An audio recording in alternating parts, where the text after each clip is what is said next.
गुरु ब्रह्मा गुरु विष्णु गुरु देवो महेश्वराय गुरु साक्षात परिब्रह्मा तस्मै श्री गुरुदेव नमः। बधायना चरणों में कोटि कोटि वंदन। बधाने जय माताजी जय गुरुदेव। आज આપણે રામદેવ પીર મહારાજનો સત્સંગ કરશું વાતરૂપી કે રામદેવ પીર મહારાજે એમના 33 વર્ષના જીવનકાળ દરમિયાન બાપુએ આપણને શું શીખવાડ્યું ને આપણે શું શીખ્યા ને જે કાંઈ પણ વર્ષોથી રામદેવ પીર મહારાજની આખ્યાનમાળા રમાઈ છે એ આખ્યાનમાળા દરમિયાન જે લોકો પણ રામદેવ પીર મહારાજનું પાત્ર ભજવે છે આખ્યાનની અંદર ને લોકો રામદેવ પીરના નામે જે કોઈ પણ લોકો ધૂણે છે એની પણ વાત કરીશું। આ વિડીયોનું મેઇન ટોપિક જ એ છે કે જે લોકો આખ્યાનમાળાની અંદર રામદેવ પીર બાપાના નામે જે કોઈ પણ લોકો ધૂણે છે એ કેટલું સત્ય અને કેટલું અસત્ય એ તમે લોકો જ આ વિડીયો જોઈને નક્કી કરજો અને કોમેન્ટ બોક્સની અંદર લખી આપજો। તો રામદેવ પીર મહારાજ બાપાની આપણે વાત કરીએ તો રામદેવ પીર મહારાજ એટલે કે પરમ તત્વ પરમેશ્વર, જે ભગવાન વિષ્ણુનો અવતાર, જે મનુષ્ય દેહ ધારણ કરીને રામદેવ પીરના નામે ઓળખાયા। તો પરમ તત્વ પરમેશ્વર ભગવાન વિષ્ણુ એ મનુષ્ય દેહ શા માટે ધારણ કર્યો? ખાલી અજમલ રાજાના વાંજામેણા ભાંગવા માટે, પીરોને પરચા પૂરવા માટે કે ભેરવાને ભંડારવા માટે? નહીં। તો શા માટે પ્રભુએ મનુષ્ય દેહ ધારણ કર્યો અને મનુષ્ય દેહની અંદર અવતાર લીધો? તો રામદેવ પીર મહારાજે મનુષ્ય દેહની અંદર એટલા માટે અવતાર લીધો કે આપણે લોકો મૂળ વચન ભૂલી ગયા હતા, આપણે લોકો ભક્તિ ભૂલી ગયા હતા, આપણે લોકો જે કંઈ પણ આપણો મહાધર્મ છે, જે સત્ય સનાતન ધર્મ, જે વડા ધર્મ કહેવાય, જે લક્ષ્મણ શ્રી રામચંદ્ર ભગવાનને પૂછ્યું હતું કે વડા ધર્મ વિશે તમે અમને સમજાવો, એ આપણે ભૂલી ગયા હતા। ઉચ્ચ નીચનો ભેદ મટાડવા માટે ગુરુની સેવા કેમ કરાય, માતા પિતાની સેવા કેમ કરાય, ભક્તિ કેમ કરાય, વચનમાં કઈ રીતે રહેવું, વચનમાં કઈ રીતે હાલવું અને વચનને કઈ રીતે પકડવું અને વચન એટલે શું, આ બધી ઓળખ કરાવવા માટે રામદેવ પીર મહારાજ મનુષ્ય દેહની અંદર અવતાર લીધો હતો।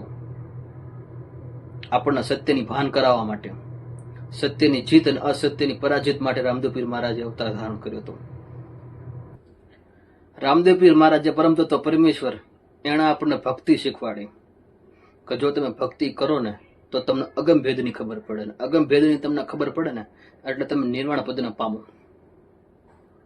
તો નિર્વાણ પદ એટલે શું? કેમ કે રામદેવ પીર મહારાજ પોતે નિર્વાણ પદને પામ્યા છે ના, આપણા સંતો યુગો યુગોથી કહેતા આવ્યા છે કે જે કોઈ પણ નિર્વાણ પદને પામે ને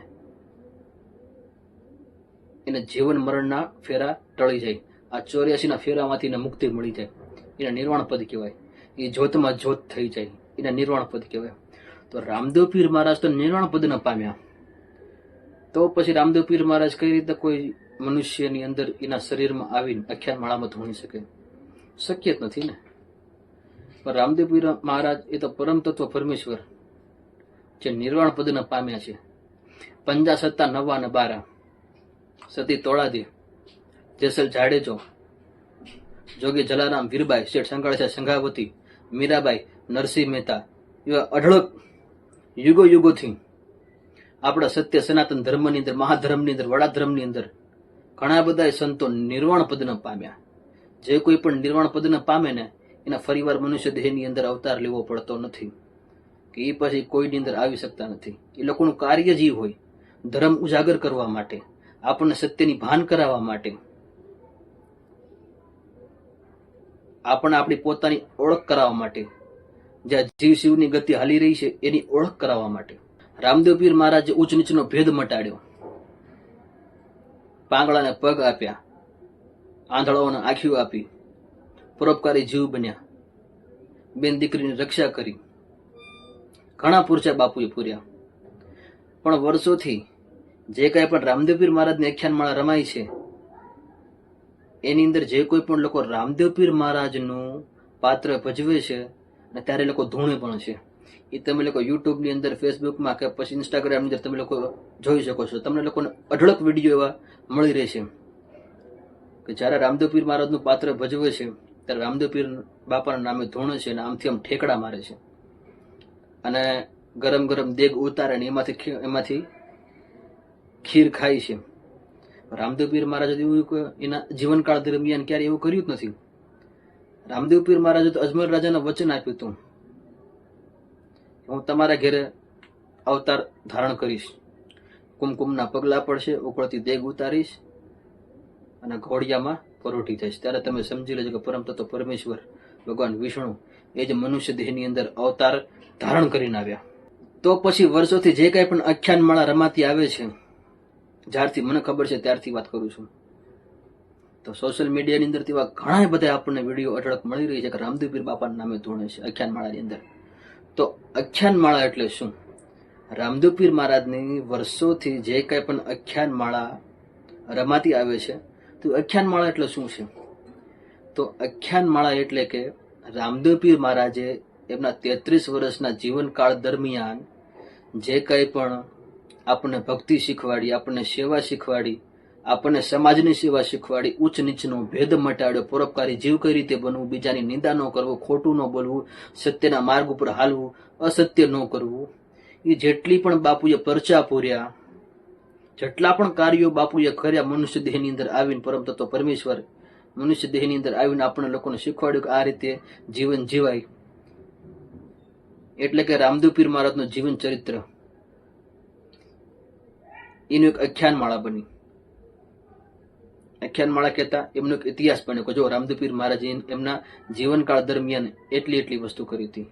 એ જ આખ્યાન માળા આપણે લોકો સમક્ષ ધર્મ ઉજાગર કરાવવા માટે અને લોકોને સત્યની ભાન કરાવવા માટે આપણે લોકો આખ્યાન રમીએ છીએ. તો એ જ આખ્યાન માળાની અંદર જ્યારે રામદેવ પીર મહારાજનું પાત્ર ભજવવામાં આવે ત્યારે રામદેવ પીર મહારાજના નામે શા માટે ધૂણે છે? નથી ધૂણાતું. તમે લોકો જ નક્કી કરો આમાં કેટલું સત્ય ને કેટલું અસત્ય. કેમ કે રામદેવ પીર મહારાજે સમાધિ લીધા સમયે એમના મુખમંડળથી 24 ફરમાન નીકળ્યા હતા. 24 ફરમાન એટલે કે 24 વચન. 24 વચન રામદેવ પીર મહારાજે એમના મુખમંડળથી કીધા હતા. એમની અંદર 19મું વચન. 19મું વચન શું કહે છે રામદેવ પીર મહારાજ સમાધિ લીધા સમયે? તો રામદેવ પીર મહારાજ 19મા વચનની અંદર એ રીતે આપણને સૂચન કરે છે કે જે કોઈ પણ લોકો ખોટા દોરા ધાગા કે ધૂણશે એ લોકો પાટે બેઠવાના અધિકારી નથી, એ લોકો પૂજાપાઠ કરવાના અધિકારી નથી, એ લોકો જોતે વિશ્વાસ રાખવાના અધિકારી નથી.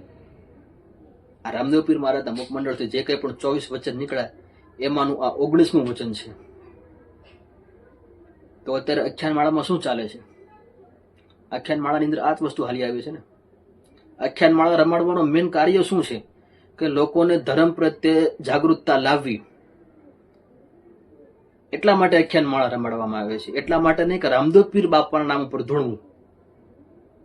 આખ્યાન માળા અંદર તો બધું થાય છે. ઘણા બધી રીતે આપણે જોયું છે કે દોરા ધાગા બાંધે છે, ધૂણી પણ છે. તો તમે લોકો જ વિચારો કે રામદેવ પીર મહારાજ તો પરમ તત્વ પરમેશ્વર જે નિર્વાણ પદને પામ્યા 50 9 અને 12. પહેલા પણ હું આગળ ક્લિપમાં બોલી ગયો. જે કોઈ સત્સંગી ભાઈ હશે એના વિશે ખબર પડી જશે. તો તમે જ વિચારો ને કે રામદેવ પીર મહારાજ તો નિર્વાણ પદને પામ્યા છે. જે નિર્વાણ પદને પામે એને જન્મ મરણના 84ના ફેરા ટળી જાય તે ફરીવાર મનુષ્ય દેહની અંદર આવી શકતા નથી. પણ એના જે કઈ વચન છે ને એ વચન ઉપર આપણે હાલવું પડે. વચન એટલે કે આખ્યાન માળા. જે કંઈ પણ આપણને સત્સંગ શીખવાડે, આપણને ભક્તિ શીખવાડી, આપણને સેવા શીખવાડે એની પર આપણે હાલવાનું છે. તો પછી તમે લોકો જ નક્કી કરો કે રામદેવ પીર મહારાજ પરમ તત્વ પરમેશ્વર જે નિર્વાણ પદને પામ્યા છે એના નામે ધૂણવું વ્યાજબી છે કે નથી, અનિવાર્ય છે કે નહીં? તો મારા મત મુજબ જો રામદેવ પીર મહારાજની જીવનશૈલી સમજીએ આપણે તો મારા મત મુજબ તો રામદેવ પીરના નામે આખ્યાન માળામાં ધૂણવું એ અનિવાર્ય નથી. કેમ કે તો પરમ તત્વ પરમેશ્વર જે નિર્વાણ પદને પામ્યા છે. રામદેવ પીર મહારાજે ઘણી અગમવાણી કરી છે, ઘણી બધા ભજનો ગાયા. એમના ગુરુ બાળીનાથ અને એમના સદગુરુ ઉગમસિંહ બાપુ જેમની ગણથી ઘણો બધો મરમ જાણ્યા. ઈશ્વરી તત્વો હોવા છતાંય તે ગુરુ કર્યા. શા માટે? આપણને શીખવાડવા માટે કે જો તમારા નિર્વાણ પદને પામવું હોય ને તો ગુરુ કરવા પડે. ગુરુ જે તમને નામ આપવાની નામનું તમારે ભજન કરવું પડે, એનું રટણ કરવું પડે, એકતાર થવું પડે, પરોપકારી બનવું પડે. છતાંય આપણે લોકો એ રામદેવ પીર મહારાજના વચન ઉપર નથી હાલતા. કેમ કે રામદેવ પીર મહારાજ 19મા વચનમાં જ કીધું છે કે અંધશ્રદ્ધાની ઉપર તમારે વિશ્વાસ ન રાખવો. શ્રદ્ધા ઉપર વિશ્વાસ રાખો, અંધશ્રદ્ધા પર વિશ્વાસ ન રાખવો. શ્રદ્ધા એટલે શું? કે રામદેવ પીર મહારાજે જયારે સમાધિ લીધી ત્યારે બાપુએ એમ કીધું કે તમે જોતે ભરોસો રાખજો. ક્યાં? જોતે ભરોસો રાખજો, હું જોતે હશ. જ્યોત કોની? શિવ શક્તિની જ્યોત, જે અગ્નિસ્તંભ કહેવાય, આપણા મહાધર્મનું મૂળ કહેવાય. ભગવાન શિવ આપણા બાપ અને માતા ભવાની એ આપણી માં. કેમ કે રામદેવ પીર મહારાજ એની વાણીમાં જ કીધું છે કે પૂછો પૂરા પંડિતોને અને પૂછો શેખ સન્યાસીને આમાં નિજના ગુરુજી કોણ છે. આ બધા મોટા મોટા પંડિતોને, બ્રાહ્મણોને, પીરોને, પેગંબરોને બોલાવ્યા કે તમે બધા દિગંબર બનો છો, ગાદી લઈને બેઠા છો, તો જરા આમાં બતાવો કે નિજના ગુરુજી કોણ છે. ત્યારે કોઈને ખબર નતો પડી, કેમ કે બધા પોતપોતાના ઘમંડમાં હતા. નિર્વાણ પદના પામવું હોય ને તો આપણું પોતાનું હું પણ મટાડવું પડે, તો આપણને નિર્વાણ પદ મળે. નિર્વાણ પદ એમ નથી મળતા. ઘણું બધું કાર્ય કરવા પડે છે. એની માટે ગુરુની સેવા કરવી પડે, ગુરુના ચરણોમાં જવું પડે, ગુરુથી બોધ લેવો પડે. અત્યારે ક્યાં કોઈ નીકળે ટાઈમ છે. છતાંય મારા શબ્દમાં જો કઈ ભૂલ થતી હોય તો દાસ સમજીને માફ કરી દેજો. પણ કોમેન્ટ બોક્સની અંદર એટલું તો કહેજો જ કે રામદેવ પીર મહારાજના નામે આખ્યાન માળામાં ધૂણવું એ અનિવાર્ય છે કે નહીં. રામદેવ પીર મહારાજને પહેલા તો તમે લોકો સમજો કે ભગવાને મનુષ્ય દેહ શા માટે ધારણ કર્યો હતો અને આપણને શું શીખવાડ્યું. આપણને ધર્મની ઓળખ કરાવી રામદેવ પીર મહારાજે. આપણે લોકો અંધશ્રદ્ધાની અંદર પડી ગયા હતા. દોરા ધાગા અને તાવીજોમાં વિશ્વાસ કરતા હતા આપણે લોકો. 5 પીરને શા માટે બાપાએ પરચા પૂર્યા. એ સમયની અંદર જરા ઇતિહાસ ઉપાડશું ને તો તમને બધી વસ્તુ મળી રહેશે. જય માતાજી, જય ગુરુદેવ.